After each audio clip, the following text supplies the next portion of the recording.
Now. Welcome, everyone. And as we've been saying before we even started the recording, Happy New Year, 2024 already. I'm delighted. I'm Paul Signorelli, by the way. I've run the series for CLA. I'm delighted to say we are starting our 4th year of Ursula Meyer Advocacy Fund training sessions.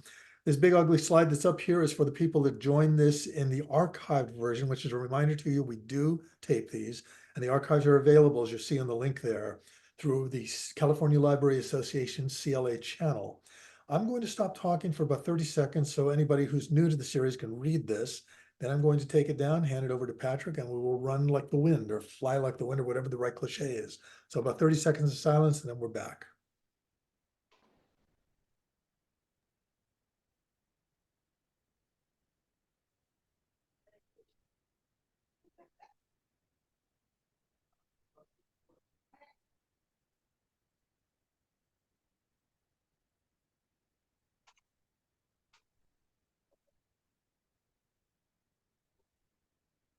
And of course, the obligatory reminder, although the series is presented free to anybody that wants to pay attention to it, donations do help to keep the series running. We have the initial bequest in Ursula Meyer's name, but as you see at the bottom of the screen, there's a place where you can donate. So if you walk away from this happy with what you saw and you want to make sure that we are around for a good long time, continuing to do these and meeting your needs with advocacy training that is meant to be the best we can provide, please donate, encourage your friends to donate, and then donate again. All right, that's enough of the sharing of the screen. Let me see if I can get rid of that. Bingo, we are back. So my pleasure to introduce Patrick Sweeney, a wonderful longtime colleague from EveryLibrary. If you have been in library advocacy at all, you've come across Patrick's work, John Kraska's work, and the wonderful things they can do across the country, helping us to keep things going. So that is my brief, ever so slight introduction of somebody that I tremendously admire. Patrick, let's run with it. Thanks so much, Paul. Let me share my screen now.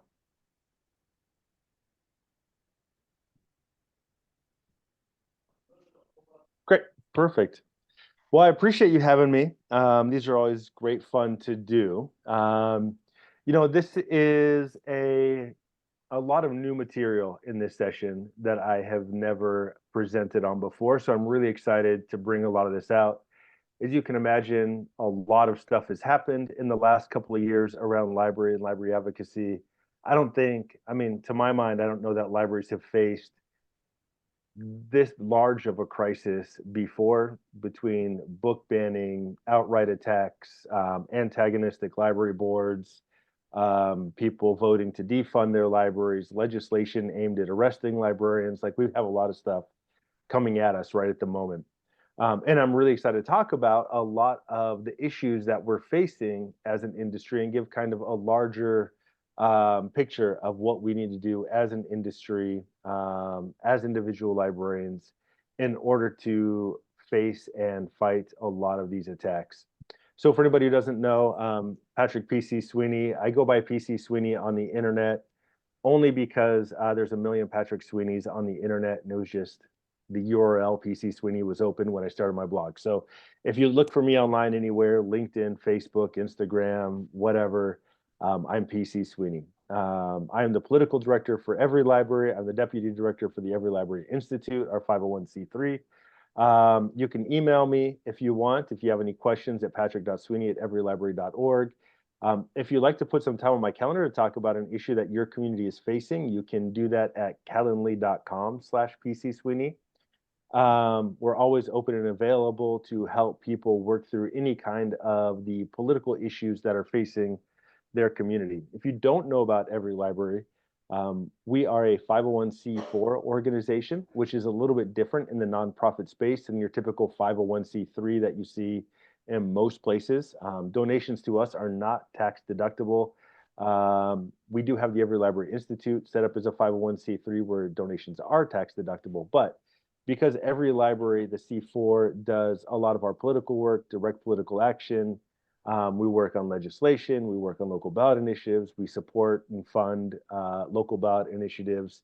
You don't get a tax break for donating to politics. So that's why you don't get that from donating to EveryLibrary. But EveryLibrary works on a pro bono basis, completely for free, with any library that's facing a political issue. We also work with state library associations, regional library associations, on any of their legislative agendas or working on any crisis or moving any kind of political agenda forward.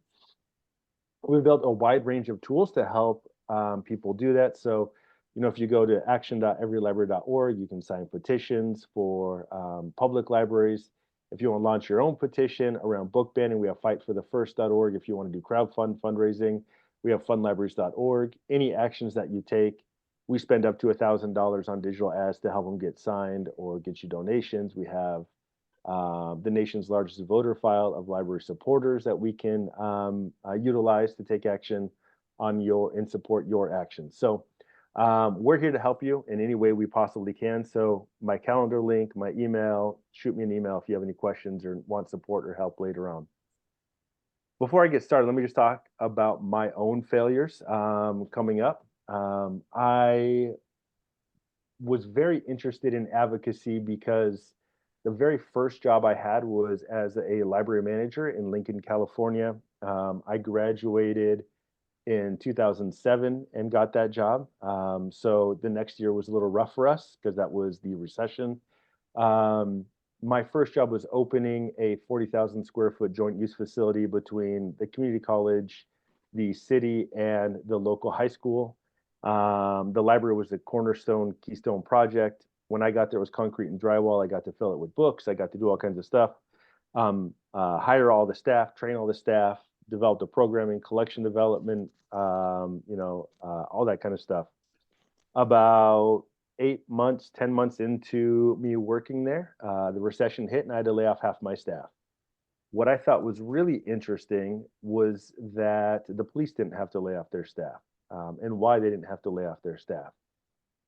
And I'm going to touch on a lot of that, what I learned from that experience as we go through the session. But what I realized is I have no idea where my paycheck comes from. They didn't teach me in library school where a paycheck comes from. They didn't teach me how libraries are funded properly. They didn't tell me how to influence how libraries are funded properly in library school.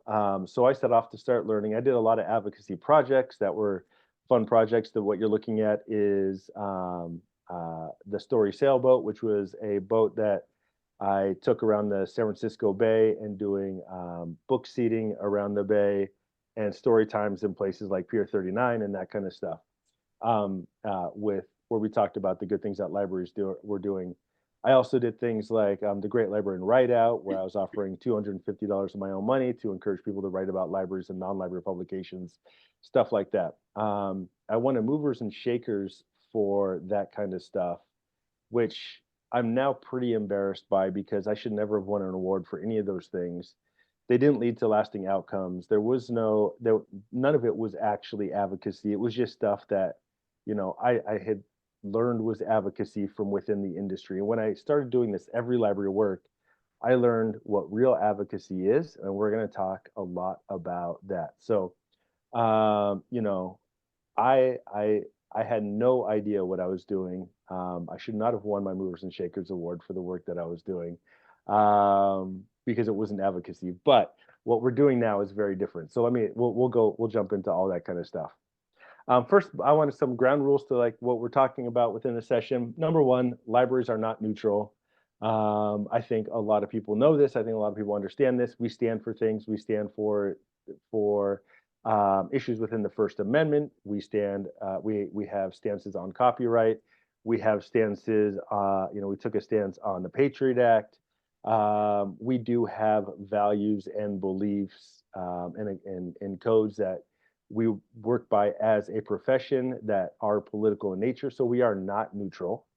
Libraries are nonpartisan, and often when I hear people talk about libraries not being political, what they're actually saying is that libraries are nonpartisan, in which case they are correct. There's a lot of confusion about the terms political and partisan.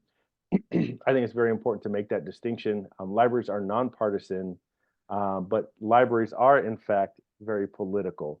We do have those political beliefs, we do have those political stances, but more importantly, what we need to understand is that 98% of library funding comes from the will of politics. So 90% of funding comes from the will of local voters and local legislators who make decisions around funding libraries. 3 to 5% of library funding comes from the state, and 3 to 5% of library funding on average comes from the federal government. And this is broadly speaking across the country.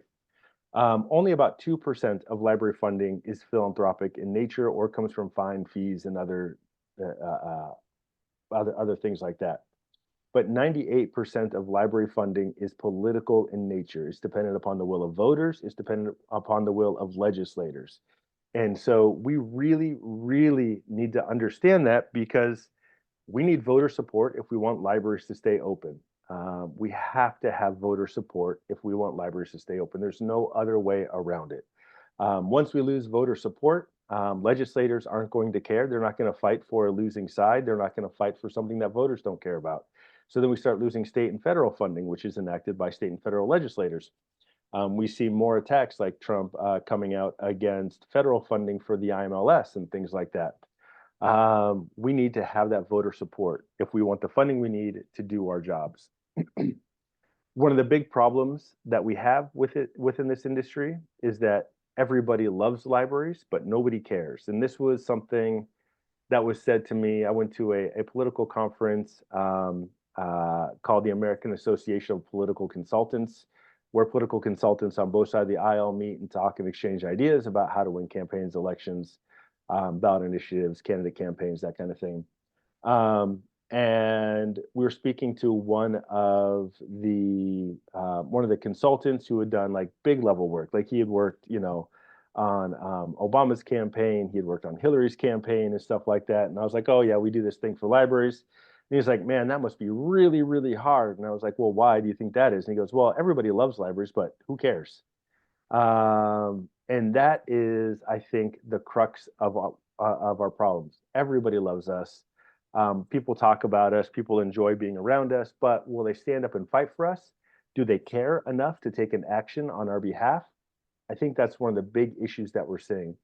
So this data comes from the only reports that we have on voter attitudes in America about libraries. This is, I think, very interesting, because what it shows is that we see that in 2008, they ran this report twice, once in 2008, once in 2018, making it the only longitudinal study that we have understanding political support for libraries. They found that our super supporters, the people who are willing to take action, the people who care, only make up about 7% of the population. That went down to 6.5%. But what's interesting is that we lost 16% of that segment's voter support for libraries. What's even more interesting, I think, is that they rate libraries more positively than they did before. So they like libraries almost 10% more than they did previously. They're just less likely to vote for them. And we see the same kind of trends with our probable supporters. And I think this is one of our big issues, is that, if our measurement of success for library advocacy is that people like us, then we're doing a great job. But if our measurement of success for library advocacy is that we have the funding we need to continue our work, that we can fight off these attacks that are happening to us, we are doing a really, really bad job of library advocacy, because we need the votes. The votes are the thing, right? Even more alarming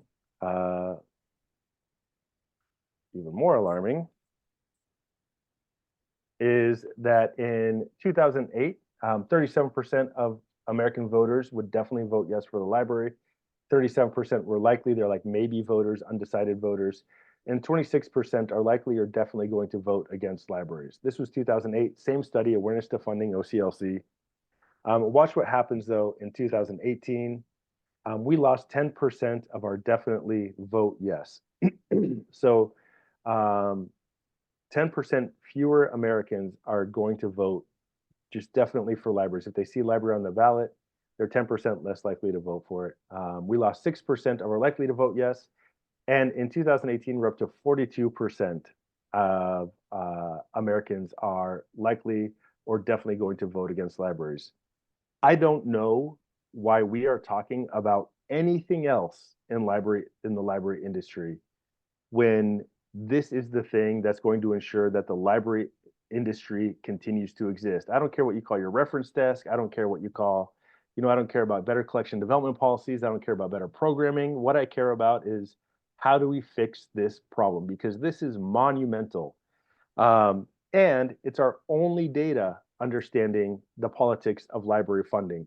And it's 6 years old, and it predates all of the current attacks that we're seeing where librarians are being called pedophiles and groomers, all of the stuff that we're seeing from some of those big Twitter accounts with like millions of followers putting out stuff about how librarians are grooming children. Like this is before all of that, so we don't know what it is now. And what's truly, truly terrifying is that once that 42% likely to or definitely going to vote against libraries reaches 50%, well, I mean, and in California, you're already screwed because you need a supermajority to win an election. I mean, there's not a supermajority of American voters now. So, like, what are we going to do about reversing this problem? But for the rest of the country, once that number hits 50%, we're going to see libraries drastically lose elections. We're going to see libraries drastically defunded. We're going to see even more antagonistic library boards being put in place.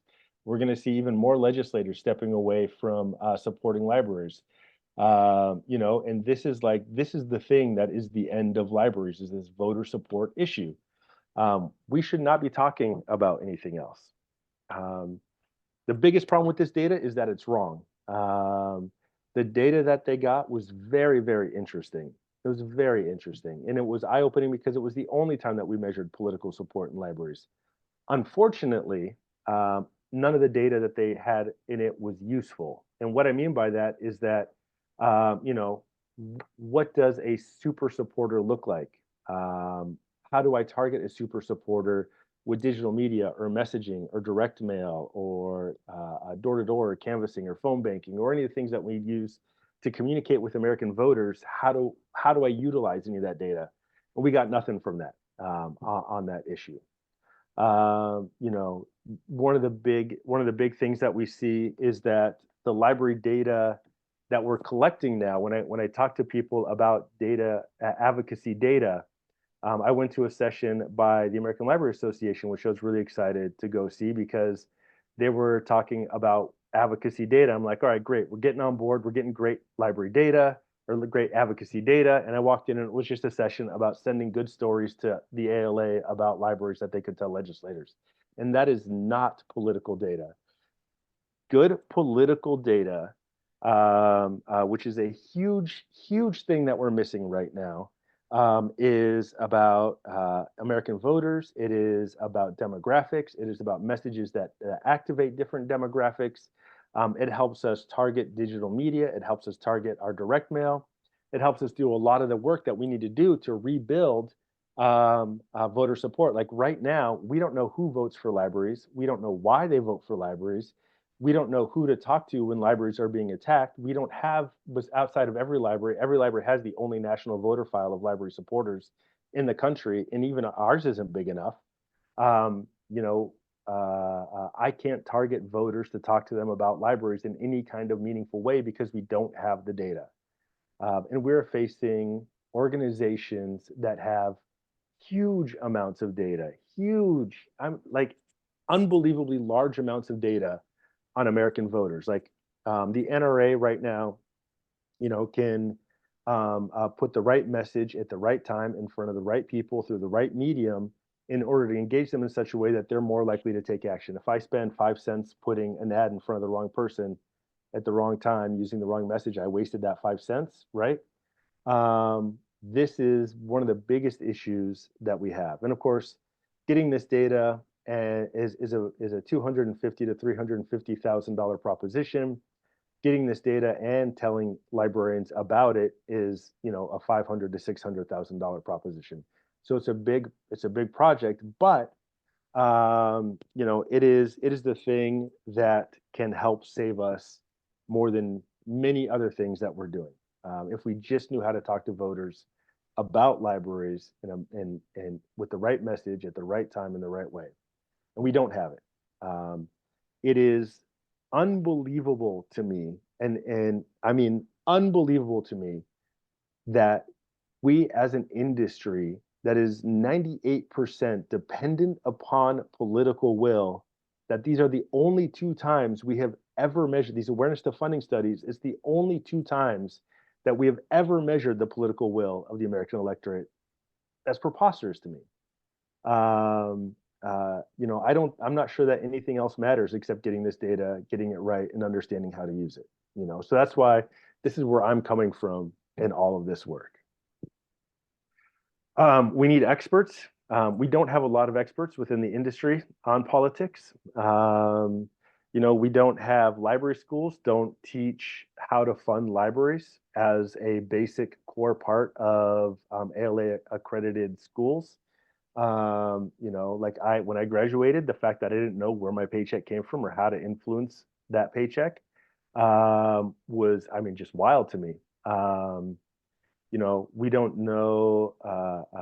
The fact that none of this was taught to me. 2007, that was before even awareness to funding came out, so we didn't even have that data when I finished. By the time I finished library school, library associations, like outside this Ursula Meyer thing and a couple of sessions here or there, we don't really teach about the politics of funding libraries. And when we do, we are talking to the same people over and over and over again who are saying things like, well, what if we just put some coasters that say nice things about libraries in the local bars and then call that advocacy? Why don't we take books by boat around San Francisco and do book seating and call it advocacy? Why don't we do?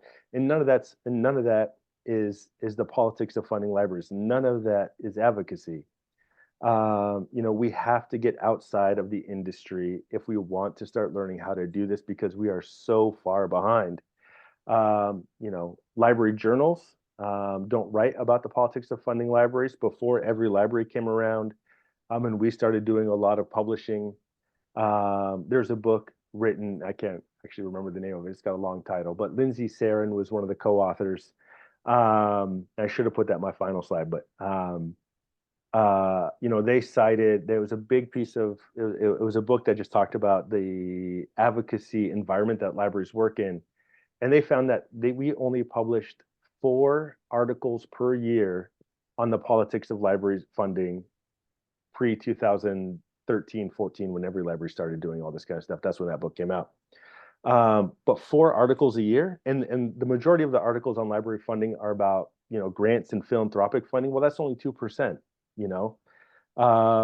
This puts us, I think, in a significant knowledge drain. Like we don't have the knowledge or the skills or the ability to understand what advocacy is, because we've been doing it so bad. Like the organizations that have been in charge of libraries for the last 100 years, they haven't taught us how to keep libraries in power. They just haven't. We spent the 80s, 90s, and 2000s talking about libraries are a business and calling our patrons customers, and how do we do a marketing plan and how do we do all this business stuff. We aren't a business. Libraries aren't a business. We're not selling anything. Our funding, our existence, a business's existence is depending upon whether or not it sells more or whatever. It makes a profit. A library's existence is dependent upon whether or not we have voter and political support. So why are we working as a business and not a political campaign, not a political cause? We need to be working as a political cause, because that's exactly what we are. We just aren't a business. Now, there's of course some level of marketing involved in advocacy. There's of course some level of various business practices. You're having a strategic plan. All that kind of stuff that you associate with businesses all happen within a political cause. But a political cause has different outcomes, right? We are doing advocacy as a political cause. And advocacy is building political power and influence for something. That's what advocacy is. We are building political power and influence. We are not raising awareness. We are not making people feel good about libraries. We're not doing those kinds of things. We're not putting libraries transform posters above the drinking fountain and calling it advocacy. That's not it, right? That doesn't build political power and influence. We're going to talk about what does build political power and influence. But when we look at understanding this political power, and there's only 3 resources that we can use to build that political power and influence, and that's time and money and people. if you have enough time, you can spend it to start cultivating the resources that you need, start putting things together. Like time is a resource, you can't get rid of it. Time is a resource. Money is a resource in politics. You can buy billboards, digital ads, you can pay professional canvassers, phone bankers, you can do it. Like there's a million things you can do with money, obviously. And then of course, people, you can start a movement, you can engage people to take action, you can get them to donate over and over again. Like there's a bunch of stuff that you can do with people. When you start thinking about advocacy as an equation of these three resources, if I spend people, I better get money. If I spend money, I better get people. People can lend me their time, they can volunteer, people can make donations over and over again. If I'm spending one of these resources, I better be getting the other two. And the better you spend these resources in order to get one of the other two things, the better your advocacy is, because what influences politics is people and money. And whether that's in the United States, we did work in the UK. We've had a lot of conversations with libraries, library associations, and organizations around the world. And in every case, what it comes down to, what influences the outcomes of legislation, of voters, is people and money, over and over and over and over again. And we see that. I'm going to use some examples here in the United States, but you know, and I use NRA as the example because I know everybody knows who the NRA is. But the reason that we can't have a conversation about Second Amendment rights in this country, or gun safety or whatever, is because the NRA they have a lot of money. I'm not saying they don't have a lot of money, but the NRA has a lot of people on their side. And so what can happen is that if a legislator says something for or against the Second Amendment, the NRA can immediately send an email, a piece of direct mail, a phone call, a text message, a knock on their door to thousands of voters within that legislator's district to get them to take action on that legislator's stance. Either support this legislator because they're for the Second Amendment, be against this legislator because they're against the Second Amendment. And what that does is that incentivizes legislators to take actions that are advantageous to the NRA's agenda, right? When we look at things like the American Legislative Exchange Council, they're a people-powered political action committee. They take money from corporations, and they use it to give contributions to legislators. They use it to pay speaking fees or consulting fees to legislators. They take Supreme Court justices on, multi-thousand-dollar junkets around the world. Whatever it is that they do to influence those legislators. And of course, the threat is they take away those resources, and those legislators no longer have them. And so that's how they've built sort of this benefit and consequence scenario within their legislative activity, which allows them to influence legislators on their behalf. So, ALEC basically writes model legislation, puts it in front of a legislator. The legislator writes their name at the top, submit it before Congress, and that's how a bill becomes a law in the country, right? And that's why we get a lot of bills that are unfavorable to the American public, but favorable to corporate interests, private interests, that kind of thing. This is how it works. And unfortunately, libraries don't have people. We don't have money. I can't email millions of people within or thousands of people within a legislator's district. I don't have millions of dollars to spend on legislator junkets, campaign contributions, speaking fees, consulting gigs for legislators that incentivize them to our side. We don't have it. So a lot of times, if you've done, Ledge Day in DC or even in California, a lot of times you get to talk to the staffer. And the reason that you talk to the staffer is because there is absolutely no benefit for that legislator talking to you, and there's no consequence for that legislator not talking to you. We can't give them money. We can't give them support. We can't do anything to benefit them. We can't do anything to take anything away from them. There's no threat or benefit to working for or against libraries. There's nothing. We have nothing, because we've never taken the time to build the resources that we need to have political power and influence, and that is people and money. And this I think is one of our biggest problems, because all the attacks that are happening right now, of course, were unarmed. Moms for Liberty is raising millions and millions of dollars. The Koch brothers have millions of dollars. They have legislators. They have, whatever. We have no time. All of our attacks are happening. Again, no money, no people. We need a national voter file of library supporters of tens of millions of American voters. We need tens of millions of dollars in a war chest in order to fight against these attacks, and we need another few years of runway to get those things in order to fight these attacks, and we're out of all those. So, I'm in a very doom and gloom part of my career at the moment. I'm very worried about the future of the profession. I'm very concerned about,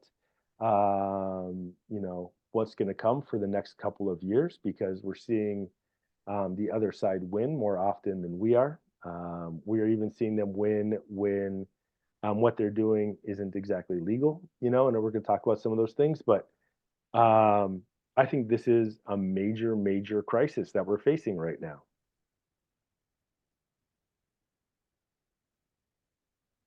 Does anybody have any questions about that? Hey, Patrick, I want to step back two slides back when you were talking about congratulations, you talked to a staffer. A lot of the work we do here with our California Library Association Legislation Advocacy Committee encourages people to start with those legislative aids, because that is a potential doorway to getting to the level you're talking about. Can you address Yeah. that? Talk Yeah. about what you've done to get to staffers as a beginning step in the process? Yeah, send them an email. Staffers are great because they'll answer your emails. The legislator won't. Yeah. Staffers are a great gateway in, whatever. But for the staffer to care enough about your cause to move you up to the level of the legislator, there needs to be some kind of incentive. In California, at the state level, it's not as bad because state legislators have less on their agenda. They have a little bit more free time. They're a little bit more open. But when you get to the federal level, it starts getting more and more difficult.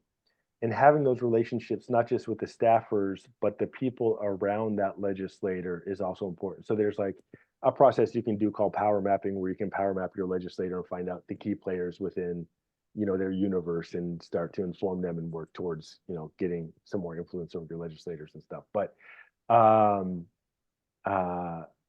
you know I'm not saying don't talk to the staffer. I'm just saying that's usually where it ends for us. Like, you don't often get past the staffer. Yeah, what I want to make clear here to our audience, especially, and I know you've had the same experience at the local level. Absolutely, what you're saying at the national level is something I've experienced many times. I write, contact our local people, even the staffers don't get very far. But there are many issues here in California where local, county level, and statewide stuff, we Hmm. do work with staffers. And for anybody that hasn't had that experience, what we keep counseling you to do is start with the staffers. They are Hmm. your open door to the legislators at your city, county, and state level. And Hmm. oftentimes they are extremely receptive, and they'll get there. So I agree with Patrick. National, we have a long way to go, but please don't walk away from today's session thinking that you have no influence at all. No. Legislative Committee and CLA is a great resource to go to. I see we've got a question. I think it's from Demetra.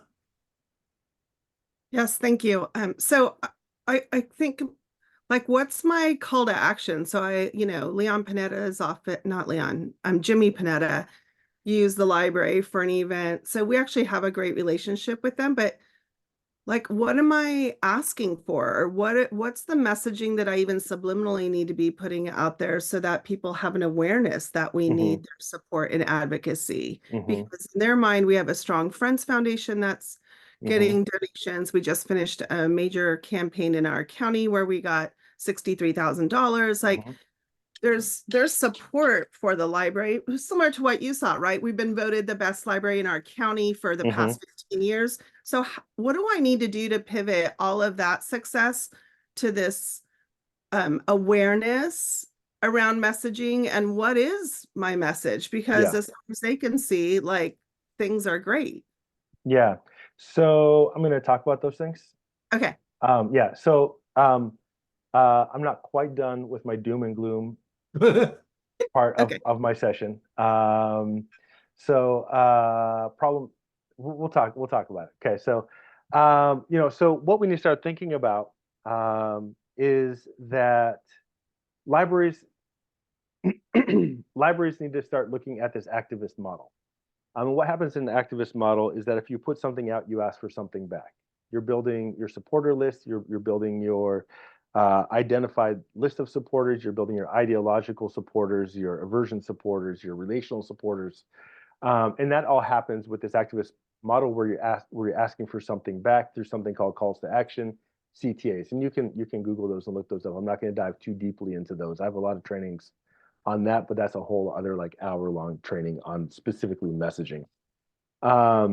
But this activist model is asking for things back. So, we have like things like libraries transform, where it says something nice about libraries. You put it above the drinking fountain. You say, great. Now people will hear something nice about libraries when they get a drink from the drinking fountain. That's not activism. That's not advocacy. That's just people learning nice things about libraries. In order to turn it into advocacy or activism, you have to attach that call to action. You have to get something back, and it has to be measurable. So I'm not saying throw away Libraries Transform. I'm not saying it's a terrible campaign. What I'm saying is print out some stickers that say, if you believe this, follow us on Facebook. If you believe this, sign up for our email list. If you believe in this, write your legislator. If you believe in this, take this action. What do people do next with that information? And that's what you always want to be thinking about when you're talking to members of the public, when you're talking to legislators, when you create your legislator profile, your dossier before you go and talk to legislators. Who are they? What do they care about? How do the things that I'm talking about intersect with the things that they care about? Just because we've been talking about the legislator thing, I'll stick with that scenario a little bit here. But when you create that dossier and you find out that this legislator really cares about public safety, please don't go into that office and start talking to them about your after-school homework help. Please don't go into that office and start talking about your service to seniors. How does the library align with an agenda of public safety? And you create a narrative and a message that engages with what that legislator cares about. So, what we know from the data is that communities with higher levels of literacy are likely to have lower levels of recidivism, lower levels of crime, and generally safer communities, less of a tax burden on public safety. Libraries are part of a holistic solution to safer communities, right? And you create that out, you write some examples, now you have that message to talk about with that legislator. So one of the big issues that we have is that we don't always know what our communities care about. We don't know what messaging to put in front of them because we don't have all that data. We'll talk a bit about that more. But that's how we work around to get something back, right? We have to align what our values are with the things that person cares about that we're speaking to. Okay. All right, well, let's talk about money is one of our first resources. So let's talk about money. We don't have any. EveryLibrary and EveryLibrary Institute, we aren't multi-million-dollar organizations. We don't have multi-million-dollar organizations in the library industry that are completely committed to focusing on ensuring that libraries are funded. We just don't. A lot of our associations are volunteer-based. They have 1 or 2 staff members who work on the conference and trainings and stuff like this or whatever. But we don't have political money as an industry. One of the big issues too is that associations, I think all but 4 of our library associations, state library associations across the country, are organized as 501c3s. 4 or 5 of them are organized as C4s, but those C3s can't spend their money on that kind of politics. We can't. We have to start fundraising and understanding fundraising and the importance of fundraising in order to start doing this work. We have to have a different mindset around fundraising. We have to be raising money as much as we possibly can, whether or not we need it. If we had all of the money in the world, I would still ask you all to continue to fundraise, because what fundraising does is it creates a psychological connection between you and the people who support you. It gives people that opportunity to take action that helps solidify in their mind that this is who they are as a person, this is what they support, this is what they believe in, and they're demonstrating that with money. And, if you can get $1 out of that person is going to be far more likely to engage with you on so many more levels. Fundraising is important simply because fundraising is important, not just everything that you can do with their money. Fundraising is important as a psychological activity with your supporters. And we have to start building this back, because when we look, foundation money for libraries is going away. Knight Foundation pulled out of funding library stuff. Bill and Melinda Gates pulled out of funding library stuff. We don't have a lot of foundation money laying around like we used to. Nobody is cultivating major foundations. Nobody is talking to major foundations. I think like Dollar General is one of the bigger funders right now. We see one or two other foundations occasionally give money to libraries, but it's not a part of their core purpose like it was for Knight or it was for Bill and Melinda Gates. And we have to start cultivating that money and start bringing it back.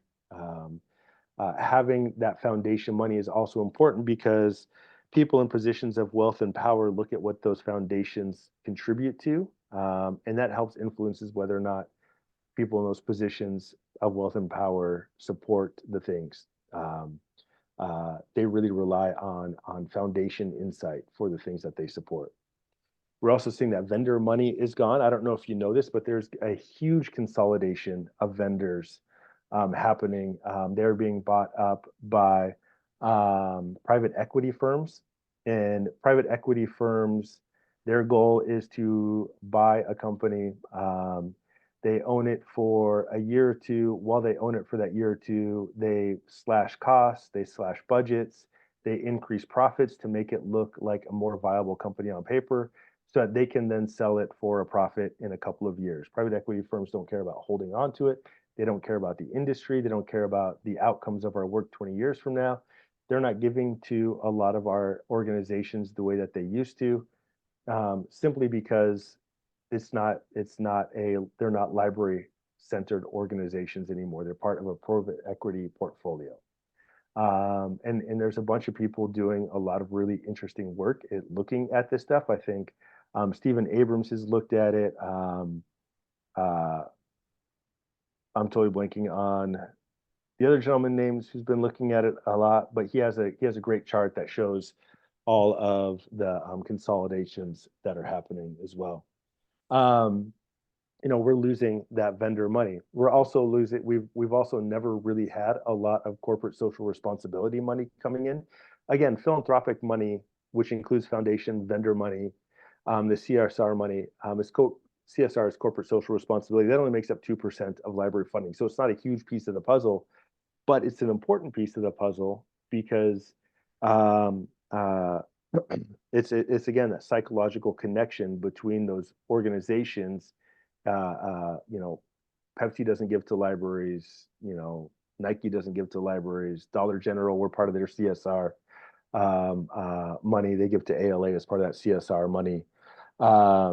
That's so incredibly important because the people who own those companies, the people who are influenced by those companies, see that money being given, and that builds a lot of political support for us as well. Politicians see major organizations funding libraries and giving money to libraries. They're more likely to support them. So all of this stuff is incredibly important. We need to start looking at how do we get that corporate social responsibility money. This isn't a fundraising. This isn't how to do fundraising session, but it is an incredibly important about what we're doing. And I need you to think about fundraising as part of the work that you're doing. We don't have major individual donors. I don't know any library association that has individual donors outside of the library industry. I don't know any library association that has an outside advisory board made up of people in positions of wealth and power who can help them raise more money from outside the library industry. I don't see small, medium, or large individual donors from amongst the public contributing largely to library associations in any kind of meaningful way. We do see people giving to some library foundations, but that's major city ones like San Francisco Public does a great job with their foundation. Seattle does a great job with their foundation, cities like that. But we need much more than those kinds of things happening. We need people giving at the level that helps at the state level and at the national level.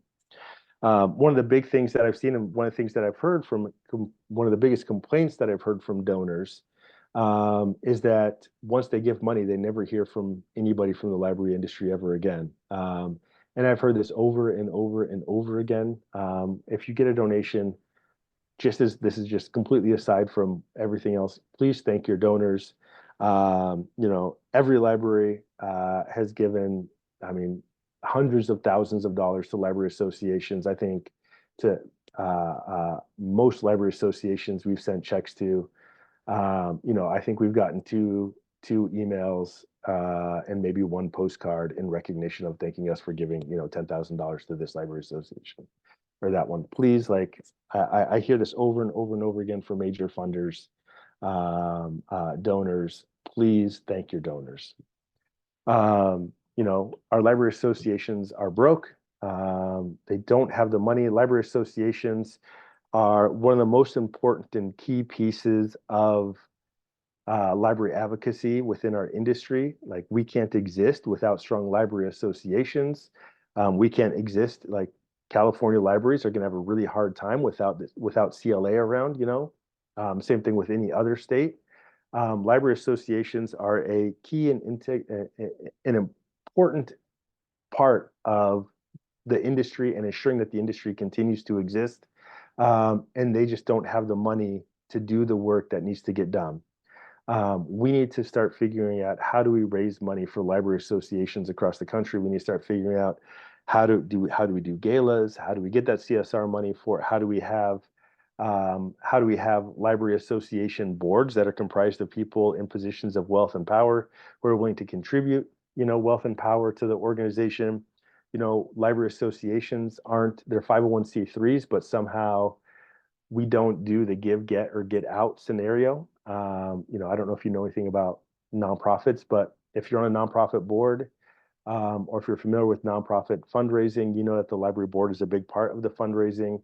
And part of that fundraising is what's called give, get, or get out. I'm not making this up. You can Google give, get, or get out. Library board members should give to the nonprofit. They should get money for the nonprofit, or they should get out and they don't belong as a part of that nonprofit, right? And most of our library association boards are like governance boards or advisory boards, or they're not giving that money. So we need to figure out, how do we reposition and rethink library associations in such a way that we're fundraising, that we have a fundraising backbone, that's part of just what we do every day. Because again, that money piece is so important to politics, ensuring that libraries continue to exist. Friends and foundations are really nice. They do raise that money, and that's great. Unfortunately, they rarely spend it on money. They really spend that money on politics. And in fact, in a lot of bylaws of library friends and foundations, they have rules against spending on politics, or they don't understand what spending on politics means. And they say, we're a C3, so we can't spend any money on politics, which isn't true. You can spend up to 20% of your expenditures on lobbying and political action and stuff like that. So, like, by the IRS, that's the guidance. Or a lot of our friends groups or foundations are nice because they're social groups, and it's a bunch of people who like to get together and sell books, and that's real nice. But how do we start working with friends and foundations to help them understand how to do politics better, that they can do politics, how to raise money for politics, how to take that action? I can't tell you how many libraries I've talked to. Now, we've worked on 145-ish library ballot initiatives. And I would say out of 145, I would say maybe 1 or 2 dozen friends or foundations were willing to give money to the library's ballot initiative, or willing to take any kind of action whatsoever on the library's ballot initiative, which is, I think, very terrifying. We need to start working with those people. When we're working with our friends or foundations, do the work to cultivate them and explain to them and train them the role and necessity that they have to do that kind of advocacy, and that they can do it. Patrick, can I jump in just a minute with an example of what you're talking about? Many years ago, and I was with San Francisco Public Library running the volunteer program and the training program we were facing tremendous budget cuts as everybody else was at that time. There was a bond issue that followed what the city of Berkeley had done to try to lock city county funds, a percentage of it, into library services. The coalition that came together, as you're describing here, was the library director, some members of the library staff, the Friends of the Library, and a foundation that was put together, all talking from the very beginning, actually hiring a local pollster to find out what the issues were. The pollster, they identified some of the things that could have killed the initiative, so they dealt with those up front. And it was a magnificent effort over a very long period of time to build that coalition and make sure that thing flew and got way more votes than it actually needed. What 2 or 3 tips would you offer people who are facing everything you're talking about here and need to know what the starting points are so that they can begin at an easy level and get the successes you're urging them to get?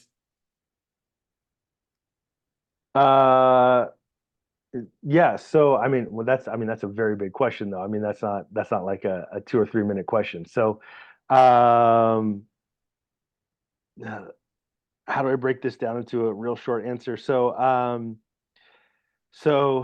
number one, build relationships with your community a long time before you need them. Build relationships with people in positions of power and influence a long time before you need them. We'll talk about that in this session too. Raise money with people who understand that money can be spent on politics, and raise that money before you need it. One of the things that you can do if your library, if you have to go to the library, if your library has to go to the voters this year, next year, or 10 years from now, what you can do specifically in California is set up what's called the General Ballot Committee. And you can have your friends or foundation every single year give up to 20% of their expenditures to that ballot committee. So if you have a ballot initiative 10 years from now, imagine what, $2,000 a year over 10 years is $20,000. Now you have a nice purse to do your campaign from. You've taken advantage of time to raise money and ensure that you have it for your ballot initiative. So there's a lot of stuff that you can do like that. That's just about planning and foresight, building relationships, and understanding the necessity of those resources. Because it's so hard to run a ballot committee. It's so hard to contact voters, knock on doors, work with a voter file, put out digital media, work with reporters and legislators on a ballot committee while you're also trying to raise money for it. Get that money early, build those relationships early. And thank you, because I know that was a huge question, and I think you did a yeoman's job of getting right where hoping we were going to get on the idea of you need to build the relationships far in advance of the ask. It's not about going in the day that you need $1 million and, hey, we need $1 million. You got it in your back pocket. It's those years and years of building relationships. And if that sounds daunting to you folks, it's not daunting at all. It's saying, okay, who do I call today and have a cup of coffee with? Who do I call today and go tell them what we're doing and ask what they are doing? So we start to build a relationship developed on mutual needs. And that's what Patrick's getting at here. We can bury you all day long under all these facts and figures, but it starts with that one simple step of saying, I'm going to build a relationship that is long lasting and productive and results producing. Thanks, Patrick. Yeah, so I can't tell you how many libraries that I've spoken to that were or library associations that I've spoken to that were trying to do some level of fundraising. And they put together, so we have a crowdfunding platform called fundlibraries.org, and they put up a post on there and they say it doesn't raise a lot of money. And we go back to them and we say, well, okay, like, what did you do? And they say, well, we posted about it on Facebook and nobody gave, so nobody likes libraries. And I'm like, well, that's not how fundraising works, number one. Like fundraising, effective fundraising, and the most successful fundraisers and the most successful crowdfunding campaigns that even you see on Kickstarter and other ones, the first people they engage with are what are called relational supporters. I'm gonna talk about those two in this if we get there. But like, you have to send a text message to your best friend and ask them, hey, I started this thing. Can you donate specifically, you $25? Your next door neighbor, your friends, your family, your colleagues, and you have to make direct and personal ask them. You can't just put it out on Facebook that somebody should give to this thing sometime. Wouldn't it be nice? It's just not going to work, For anyone who wants to go deeper into this, Nanette Falk and I did the session last month, December 2023, Yeah. some basic tips on fundraising and get into what Patrick's talking about, the relational aspects of that. So you can find that on our YouTube channel also. Cool. Yeah. Yeah. All right. So I'll let you all go back and watch that one instead of me talking about it too much. Oh, So, no. Don't leave. No, it's great. So libraries, I mean, we have so many more slides. So libraries can't spend government money on politics. So your friends and foundation can, the library, you as a librarian, you can't tell people how to vote. You as a librarian on government time, using government resources, you can't tell people who to vote for. You can't tell them what legislation to support. You can't do any of that kind of advocacy on your government time. And so that's one of the things that hinders us quite a bit. And I'm going to talk about why that hinders us when we talk a little bit more about some of the things that are attacking us and why they're attacking us. But you raising money for the library itself is government money, tax money, whatever. You can't spend that on politics. And that's something important to understand. You know, what I've seen over and over again is that library organizations, friends, foundations, associations refuse to take opportunity in a crisis. Libraries are in one of the biggest crises that we've ever had before, and there's a huge opportunity. There's an opportunity that exists today for us to identify supporters and raise money, more money than we've ever had before, that has never existed before, and we aren't taking advantage of it. When we see this is called, no, I'm totally blanking on it. This is called, there's 4 kinds of donors: relational, adversarial. This is adversarial donations, right? So like when we see, when we saw Trump defunding IMLS, right? We were able to put an email out, is EveryLibrary, that said Trump is attempting to defend IMLS. Can you make a $5 donation today and help us fight back? We raised more money than any other email that we've ever sent out, because there was that opportunity in that crisis that we were able to take advantage of. What we're seeing is that real political organizations manufacture that crisis. They manufacture a sense of urgency. When people are donating to something, they want to know, why am I contributing now? Why and why am I contributing, and why am I contributing now? If I can contribute, if I don't understand what I'm contributing for, and if I feel like, well, I could donate next year or the year after and it'll be just fine, they're never going to donate, right? You have to have that sense of urgency, and you have to have that sense of why you're doing it now. So, one of these examples, Marjorie Taylor Greene yelled liar during Biden's speech. The reason she did that, whether or not she believes Biden is a liar, I don't know. I doubt it. I don't think she cares one way or another whether she thinks Biden is a liar. But I do think that she was able to then send an email to all of her supporters that says, I called Biden a liar to his face. Send me $5 today so I can continue to, fight for you, and that's actually true. She raised millions of dollars from the email that she sent from her yelling liar. When somebody yelled the same thing to Barack Obama years before, he also raised millions of dollars after yelling that.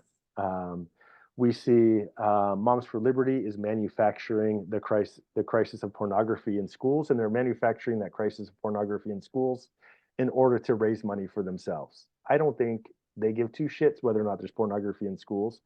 I think they figured out that libraries that they can send an email out to all their supporters that say, I just protected your children from pornography in schools, donate $5 today. And they're using the resources that they're raising. Remember that time, money, people equation. They're using the resources that they're raising right now to help elect people to school and public, to school boards, city council, and local races, is just a part of their work. They're raising money off of the manufactured crisis in libraries in order to get their people to use those resources to get people elected into those local offices. And I think we need to understand that.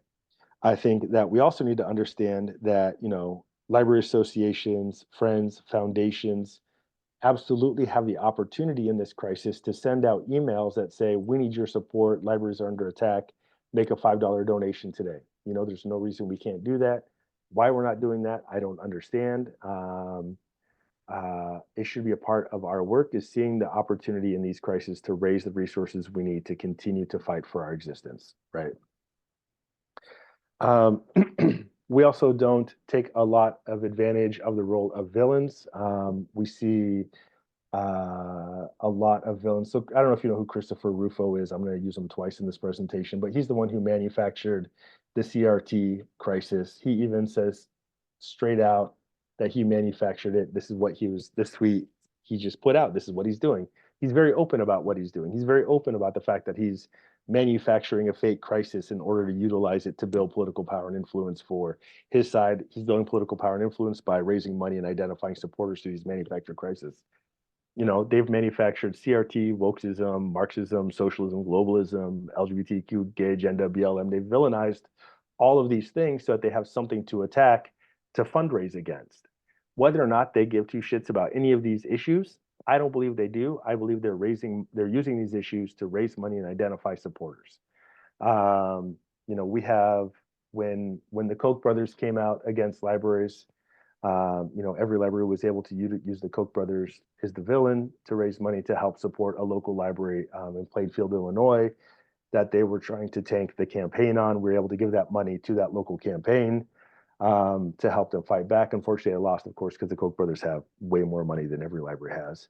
Like they were outspending us like 70 to 100 to 1 or something. Like, it was ridiculous. But you know, taking advantage of those role of villains to fundraising. And the reason that we're doing all this, of course, is because profitable advocacy is sustainable advocacy. If you're raising money for advocacy, guess what? You can continue to do advocacy. If you stop raising money for advocacy, you're not going to have any way to continue to do it. What's the reason that there are so many scam packs that exist out there is because it's so easy to raise money in advocacy. And in fact, any of our library associations, friends, foundations, or whatever, their advocacy activities could and should be their largest fundraising revenue source activity of those organizations. You have so much opportunity to raise money through your advocacy and increase resources and identify supporters through your advocacy. It should be the center of the work that you're doing, because it can fund so much of the other work that you're doing if you're doing it right. So we talked about money. Let's talk about people. We don't have any, of course. You know, time, money, and people. It's going to be hard to raise the millions of dollars that we need, simply because we're so far behind in doing it. But what we can do is we can identify supporters. And people are just as important as money. And in fact, I would argue in a lot of ways that they're more important in library and more important than money, because people can donate money again and again. Once you spend $1, it's gone. But if you have a supporter, you know, they can donate $1 again. I'm not suggesting that we treat the people who support us as cash registers or ATMs or whatever. Have relationships with them, really, truly help them feel supported, help them feel that their work is going to a good cause, and build those relationships with them, and have honest relationships with them. But getting people on our side is one of the most important things that we can do. And as part of just as an aside to all that people and money stuff, you know, we know from our work at EveryLibrary that every person that we have in our voter file on average donates $1.10 to $1.25 per year to support libraries. So, and that's held true since we've had 8,000 people in our database to the hundreds of thousands of people that we now have in our national voter file. We also know that it costs somewhere between 75 cents to 80 cents. It used to cost, you know, 10, 15 cents to identify a supporter. Now it costs much more, simply because a lot of the data that we use got shut down after Cambridge Analytica and that kind of stuff. But it costs somewhere around 75, 80, 90 cents to identify a supporter, and we get $1.10 to $1.25 back per supporter. And that is how you really start thinking about like this, right? How this profitable advocacy is sustainable advocacy. That's how you can really start building that. And then let me jump all the way back here. This is taking forever. And that's how this activist model really works, right? You get people back, you get money back, it's measurable, you can understand how that money is given, you can understand the value of your supporters. And once you start putting that equation together, you start understanding more and more about how to do more effective, efficient advocacy. And just so you know, so you all know I'm not making this up. The awareness to funding study, one of their key call outs was to cultivate and empower our super supporters. Now, super supporters only make up 7% of the American population, which isn't a lot. But I'll talk about that in just a second.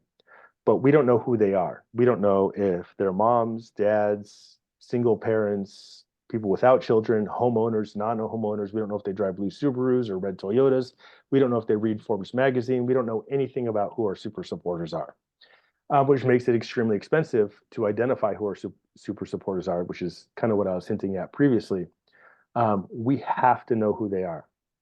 So that word identify in there that I circled in red was not a part of the awareness to funding call out. I added that word. They had cultivate and empower super supporters, which is great. And cultivating and empowering your super supporters are something you can do if you identify them, if you know who they are. It's very hard to cultivate and empower people if you don't know who they are, right? So we have to identify, cultivate, and empower our super supporters. And what that means is that we start looking at our communications a little bit differently. This was another piece of research done, I think by OCLC again. All the communications that libraries doing are around increasing community awareness, increasing, the use of the library or participation or use, again, the traffic of the library. That's all about use, right? And library use is great, but there's no correlation in the data whatsoever between library use and library support. And for years, we've had this idea that if people just use us, they'll support us. For years, we've done that. And the awareness to funding study, and both studies showed time and time again that library use and library support are not the same thing. They're not related. They're not interchangeable in any way, shape, or form.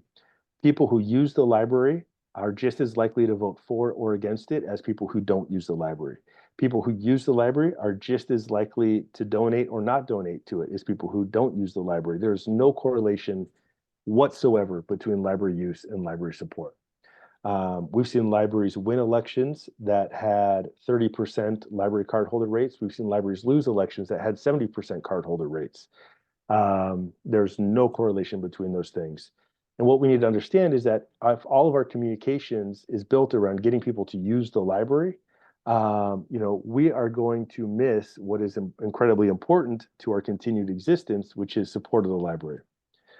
What's interesting about building support for the library is that if you're doing it and you are building support for the library, the people with the inclination to use the library will use it along their way to becoming a supporter.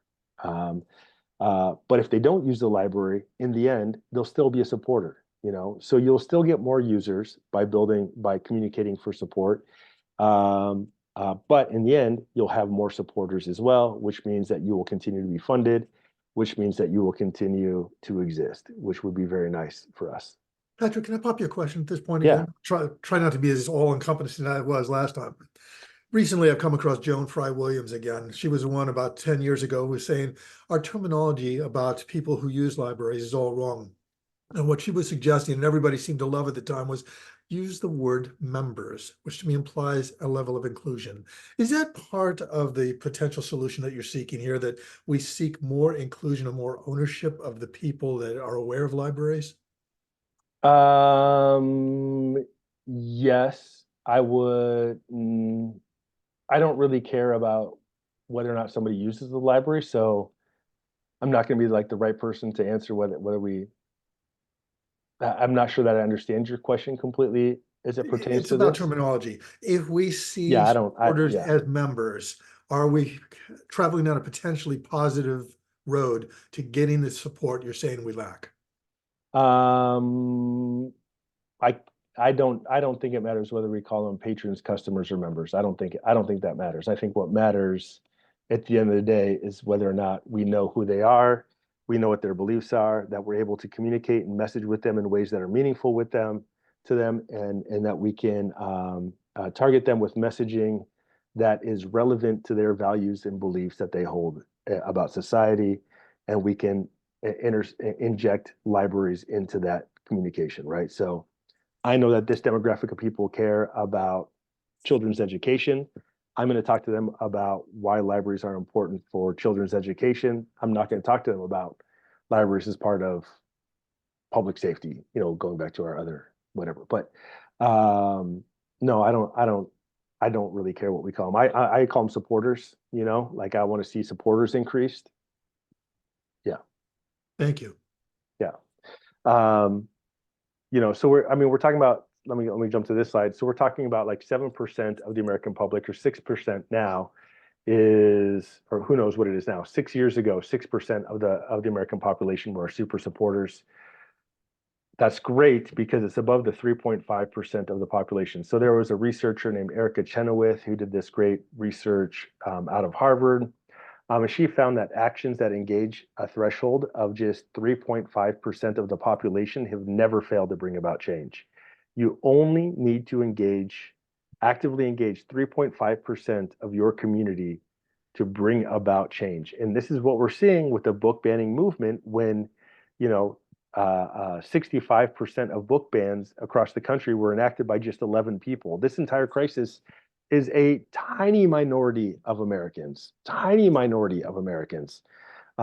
It's very few parents. It's very, like, when they gave parents the opportunity to opt out from library reading in Florida, less than 1% of parents opted their children out, and they made a huge deal out of how important it was that parents give the opportunity to opt out. Like, it's this big crisis.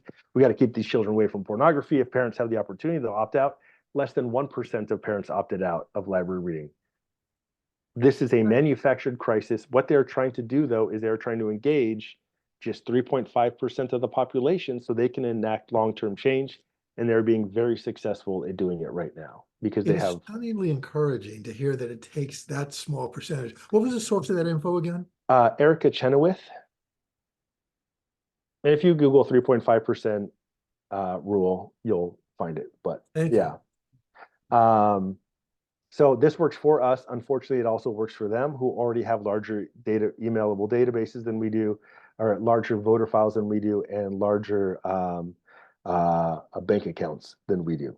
So we are behind, but we currently have supporters. We just don't know who they are, right? So when we're talking about this, our strategy as libraries shouldn't be to get users. Our strategy shouldn't be to raise awareness. Look, people know your library exists. They've seen it. They've heard of libraries. They know libraries exist. They might not know you have 3D printers, but they're aware that you exist. Our strategy needs to be to get supporters. That's what our strategy needs to be. So this is what I was trying to get to earlier. There's 4 kinds of supporters: relational, ideological, aversion, and access. This is the same thing as fundraising. If you've been involved in fundraising, you've also seen this. We need more relational supporters in order to do our work, right? We need to have people who we know personally, our friends, family, colleagues, people who we know on a personal level, who we can reach out to when a crisis happens, right? So, when I was talking about that crowdfunding campaign, the ones that are most successful are the ones where people aren't afraid to reach out and make personal asks of their relational supporters, which are friends, family, colleagues, right? People who you know personally. We also have ideological supporters. Ideological supporters are people who you don't know, but you have their name, their address, their phone number, their email address. They're your ideological supporters. They have the same beliefs and values as you. There's aversion supporters, which are what I was talking about earlier when I talked about we raised money off Trump cutting funding to IMLS. They weren't necessarily for us, but they were against Trump. It's people who give money to Hillary's campaign, not because they're for Hillary, but they're against Trump. People who gave to Trump's campaign, not because they're for Trump, but because they're against Hillary. Like, those are aversion supporters, aversion donors. Access, we don't really have access supporters. Libraries aren't in such a position of power and influence that people are clamoring to get access to us. We can. if we did a better job of building foundations, and San Francisco Public Library does a good job of this, but not a lot of libraries do a good job of this. Library associations should have people on their boards in positions of political power and influence, because political power and influence begets political power and influence, because people who want access to political power and influence will give to have access to it, right? If it's like people who give to Biden's campaign, they give $2,500 donation to Biden's campaign because they know if they give that amount, then Biden will give them a phone call. Those are access supporters, access donors.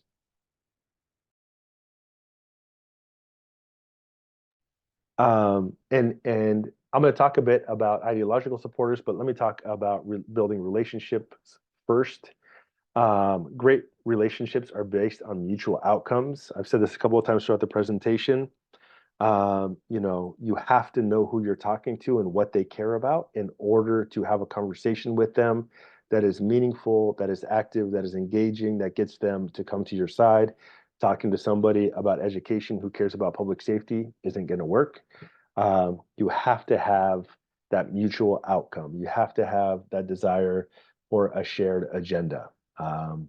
We both care about the outcomes for children.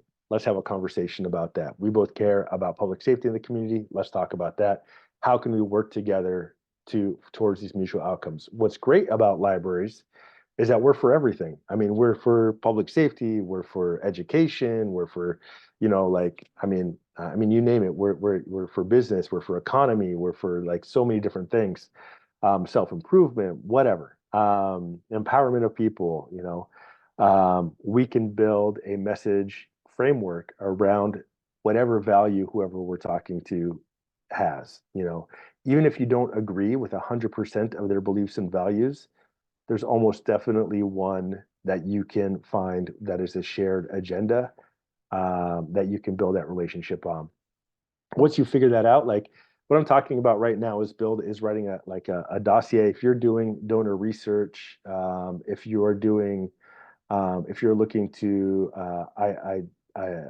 cultivate supporters or voters, you need to know what they care about. You need to have it written down. You need to have it laid out. This is the message that I'm going to tell these people.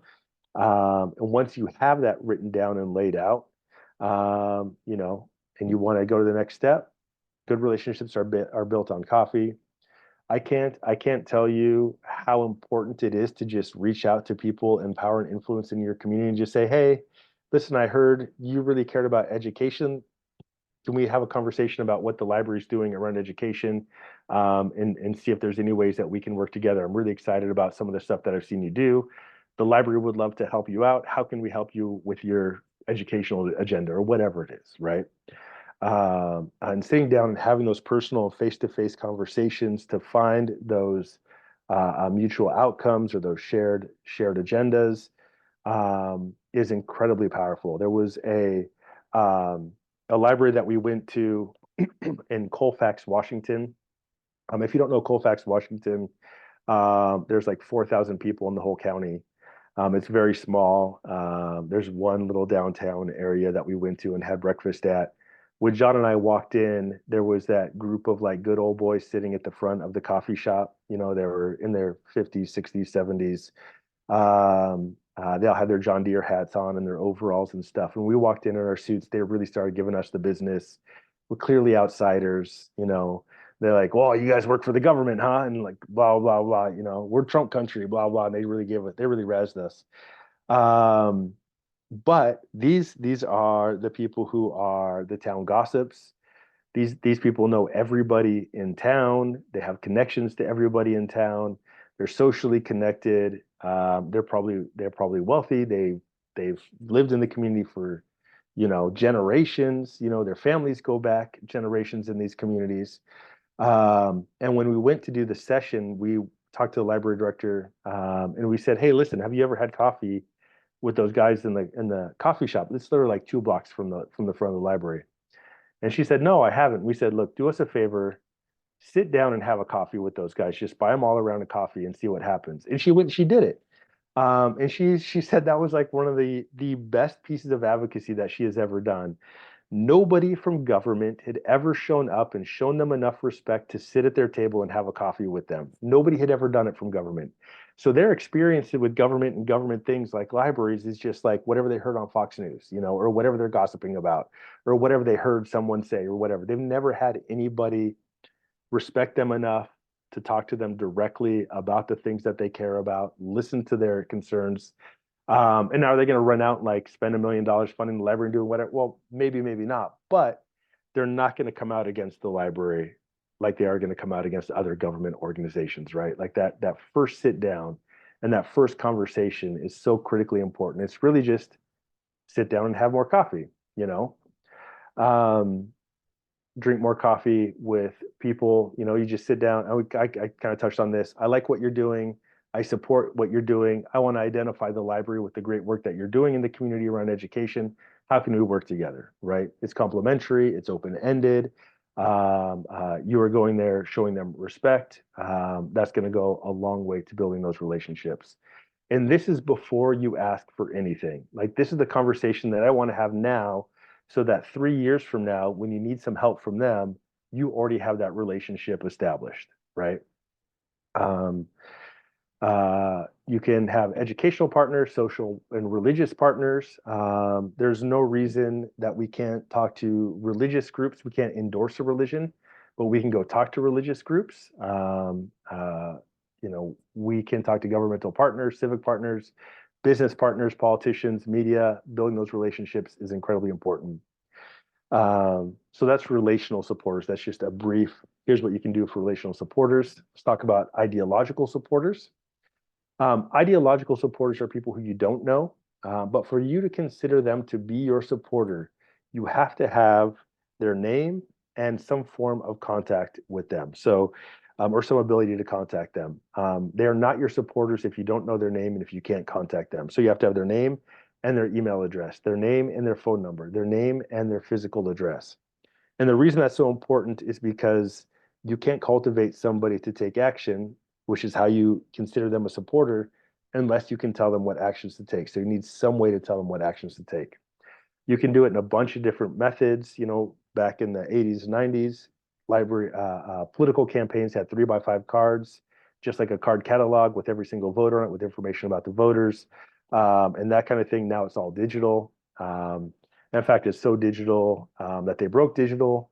Cambridge Analytica, look at Cambridge Analytica and look what they did. I'm not suggesting we steal data, but I am suggesting that we understand how important the data that we have around our ideological supporters, how important that is to know who they are, to know what they care about, and be able to send them messages about the things that they care about. Building that email list is incredibly important. This is one of Archimedes' more famous quotes. Give me a large enough email list and a platform to send them from, and I shall move the world. And this is fundamentally true. The reason the NRA works so well is because the second somebody said, or Marjorie Taylor Greene, or any of those other legislators, AOC, Planned Parenthood, the reason they're so successful is because the second a crisis hits, they can send an email out to all their supporters and say, we're facing this crisis, give me $5 today. We're facing this crisis, contact your legislator. We're facing this crisis, take this action, call your friends, do this thing, do that, and put actual political pressure on politicians, legislators, and that kind of thing. There are websites that do this for us that libraries don't use, and we should be using. Nation Builder, Every Action, Red Stampede, there's dozens of them. Look for political CRMs, and you're going to get these amazing tools that bring all of this data together that help you cultivate and do this stuff organically or automatically. It automates the process of cultivating supporters. There's tons of ways to identify your supporters: petitions, giveaways, surveys, polls, coalitions, partners, tons of tools to identify supporters. And in fact, I'm going to talk about one of them real quick because I know we're coming up at the end here. But let's talk about petitions real quick. I can't tell you how many librarians, and it's really mostly librarians or people who are academic or have higher levels of education that email me angry about a petition. Petitions don't do anything. They're useless. Nobody does anything about a petition. Yeah, you're right. Look, no legislator is going to say like, oh, they got 1,000 signatures on that petition. I guess I better change my mind. They're not going to do that. But the petition is one of the most important tools that you can use to identify your supporters. Once you identify those supporters, you have their name. When they send your petition, you have their name, their email address, their phone number, their physical address, and you can cultivate them to take the actions that actually matter. So we built a platform called Fight for the First. If you go to fightforthefirst.org, people can create their own petitions. And there's a conversation we have with all these communities that are creating these petitions. They create a petition. We put $1,000 behind it to help them get signatures. They do the personal ask to help get signatures. Once they've built that list of ideological supporters, they can start cultivating them and asking them to take actions that do apply more pressure on local legislators, like showing up at board meetings, writing letters to the editor, taking greater and greater actions. But this is how you identify them. Okay, this is a petition is the first step. It's not the last step. If you're using a petition as the last step in your advocacy, you are missing a ton of potential advocacy work, fundraising, people raising, resource building, right? I'm going to talk real quick about petition writing, just because this is my big pet peeve. This is a terrible petition. It's long, it's got links, people don't care. There's insider language, all this kind of stuff. And this is the kind of petitions that we get largely from librarians who are very interested in making sure that people get all the information, making sure that people get all of the data, get all of the facts, have everything they need. But if you can't have links in a petition, if you have links in a petition, people are going to click off. They're going to start thinking about, well, what happened on Twitter, and then they'll be on Instagram, and then they'll be gone. They'll never sign your petition, right? No links. You don't have to convince people with your petition. People are coming to your petition from somewhere else, wherever they came from, already convinced them to click on your petition. All the words that you put on your petition are opportunities to convince them not to sign it. More words means people are less likely to sign it because it's more things that are going to convince them to not sign it. This is a much stronger petition. It's 1.5 sentences. People came here from another place. It cost us almost nothing to get signatures on this petition. This one cost us tons of money to get to 1,500. This one cost us almost nothing to get to 1,400. We've tested this data. We've had big level political orgs review how we're doing petitions. They're the ones who taught us this. I'm not making this up, okay? Short, concise, clean petitions. Don't give too much information, whatever. We are running out of time, so let me just jump to some extra resources here. We're going to keep going. Just because we're out of time, we're going to jump to learn more. If you want to have more discussions, we can have more discussions. But so if you want to learn more about the things I'm talking about, and just so you know that I'm not making any of the things up that I said in this presentation, it all comes from best practices from outside organizations. Words That Work is a great book by Frank Luntz about how to write better messaging. He is a right-wing propagandist, so take from that what you will, but we also balance that out with George Lakoff, who wrote The Political Mind, which is a similar thing, but for the progressive side of politics. Rules for Radicals is just a really great book to learn about understanding political power and influence. Victory Lab is about the data behind all that data stuff that I was talking about, segmenting audiences, targeting people, all that kind of stuff comes from Victory Lab. You can learn more there. We have a ton of webinars, some by me, some by John, some by staff, but almost like 90% of our webinars are from people outside the library industry, people working in big level politics who are bringing new information to you. You can get those webinars on everylibraryinstitute.org. We also have the only peer-reviewed publication, professional journal about the politics of librarianship. If you go to everylibraryinstitute.org/publishing, we publish a journal called The Political Librarian, where you get a lot of great information. And then we have a really great conference coming up this summer. Registration opens next week, called lafcon.org. It is the Library Advocacy and Funding Conference, where we bring in a ton of outside presenters, people who are doing the kind of work that we're talking about here, and presenting a lot of this information. You can learn directly from the leaders in advocacy and politics from this conference. Great. So we skipped a lot of stuff. If you want me to talk about different things, I can talk about different things. I'm here to answer any questions you might have. Paul, you're on mute. Patrick, I have a question. Yeah. I have so many. I'll try not to monopolize your time. One is, how did you get to your $5 amount per donation? I've been hearing about the need to ask people for a maximum donation and talk them down from that high level. So I'm wondering how you came up with the $5 ask. And the second question is, how do you navigate the political space of library directors being part of, joint powers agreements or county boards or city, they answer to political people. And so it can be difficult to advocate from that position. And so Yeah, absolutely. 2 questions there. Yeah. Tell me a little bit more what you mean about the $5 donation. Like I just said $5 just because I needed a number. Oh, okay. Yeah. That answers So the when question. when I was like, they sent out an email that says, give $5 today. No, I just made up a number because I needed to say a number. That was like, you're absolutely right. People don't give more than you ask, so ask for more than they can give and then work their way down. You're absolutely right on that. Yeah.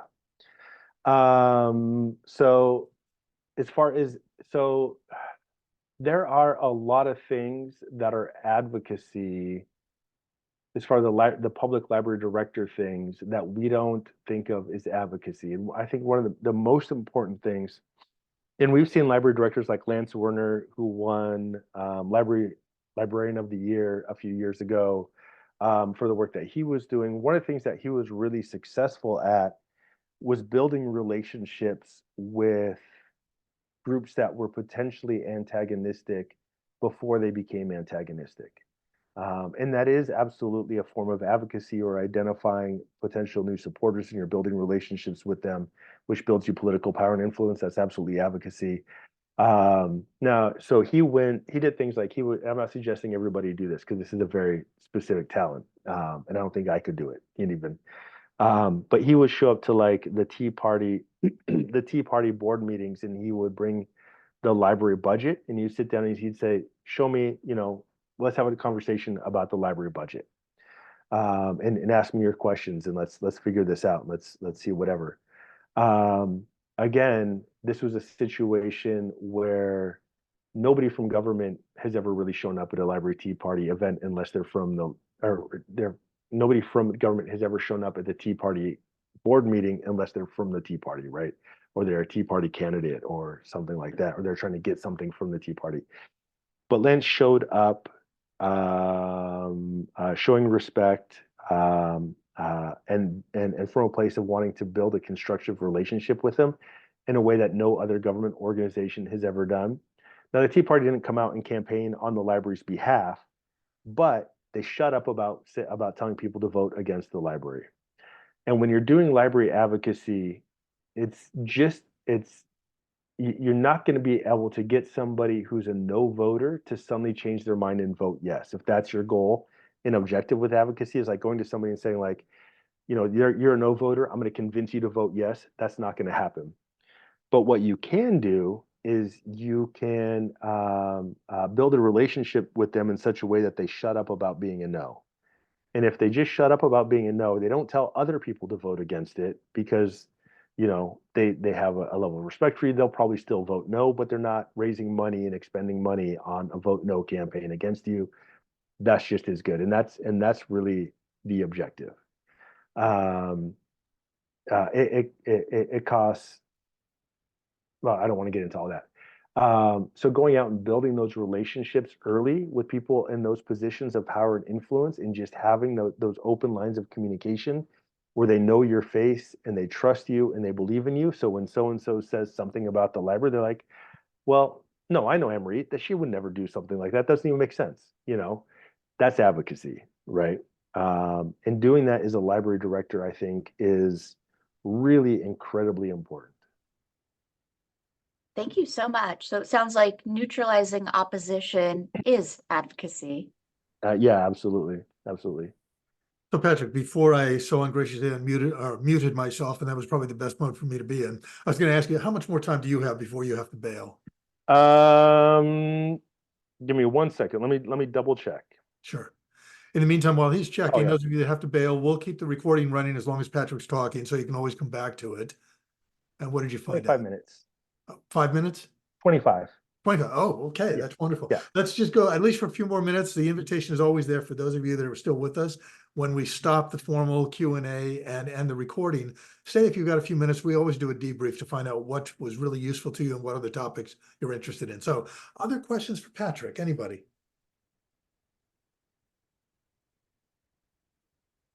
Look, your whole slide deck is passing before your very eyes. Yeah. Yeah. Paul, I have a general question. If we only ask for an hour and a half, will it keep recording after that? It should still keep going, yeah. Okay. Okay. Oh, well, you're not getting any more questions, Patrick. So obviously you answered everything people were curious about. Was there anything you didn't cover that you thought was really essential that you wanted to get across? Oh, so many things. So, The one big one, Patrick, that one thing you want people to walk away with. it's really two things. It's identifying who your supporters are and what they care about, and building relationships with them to turn them into relational supporters. If you do two things from this session, one is take every opportunity you can to build your email list as large as you possibly can, and to make as many friends in your community as you possibly can. Like, that's going to put you, I mean, far above and beyond 99% of the libraries that I talk to that are going to voters or facing legislative crisis. I can't tell you how many libraries I've talked to that are like, they're coming after me, and I'm like, great, who do you know in your community? And they're like, well, I don't know anybody in the community. And it's like, well, you've been there 12 years. You don't have any friends. there's nobody we can call on. We can't say, hey, Bob, come over here and help us do, like, because the library director themselves, like Emery had brought up, like, can't do the direct advocacy all the time. We need to have friends who can do it. And so one of the things that every library does, we don't always work directly with the library. We work on behalf of the library. The library, sometimes, the level of relationship that we have with the library is dependent upon the relationship that the library has with the community or whatever. But most of the time we're working with the local ballot committee, which is a group of concerned citizens who want to see the library pass their library ballot initiative, or in the case of book banning crisis, that kind of stuff, legislative fights. It's a group of 3 to 5 individuals in the community who don't work for the library, who are community members, who have valid voices, who can speak on behalf of the libraries and take action on the library. And that's primarily who we work most effectively with. Now, there's a lot of stuff that we can work with the library on. We can talk you through a bunch of different things to do. But at some point, the hard things that need to happen need to come from the community. And for that to happen, you have to have relationships with community members in such a way that they're willing to stand up for you, right? And so that's why those relationships are so incredibly important. Patrick, thank you so much. It's always a pleasure having you here with the Ursula Meyer series. Looking forward to the next time we can bring you in on an even better topic. Let us end with one last question, since we're at the beginning of an election year. Let's make this as timeless as we can. Any election year, what should people be looking at in terms of the impacts they can have locally, regionally, and nationally to provide the kind of positive change we like to see in our communities? So, one of the things, so the library itself, I think, can't and shouldn't, using tax dollars and government resources, influence the outcome of campaigns and elections. I think that is up to the community. I think that's an important distinction. I don't want police, parks and rec, and other elected officials and whatever using government resources to influence outcomes of elections, just as my personal belief in America. You know, I think that the biggest thing that we can do, though, is identify people who support us and maybe encourage them to run. Like we talk to so many people who are on our side who won't run for office, who won't get themselves elected to library board or school board or city council or county commissions, who won't take that next step. Like, we need people running on our side, and we have to identify those individuals. We have to have relationships with those individuals, and I think that's really incredibly important. Like, why we don't cultivate library board members in more ways than we do as an industry, why we don't talk about that more, I don't understand. You know, who do you want to see on your library board? How can you help them get what they need to run for library board or become appointed to your library board? You know, stuff like that. I think it's really important. Wonderful. Reminder to all of you live and watching the archive version, we do these every month on the second Wednesday of the month. They start at 10 a.m. Pacific time, and the recordings are always on YouTube as quickly as Karen Fraser over at CLA can get them up. So thanks. We'll see you next month. And for those of you that are here live, if you want to stay once Karen stops recording, we'll do a very quick debrief and then take off for the rest of our day. Thank you, everybody. Thanks, team.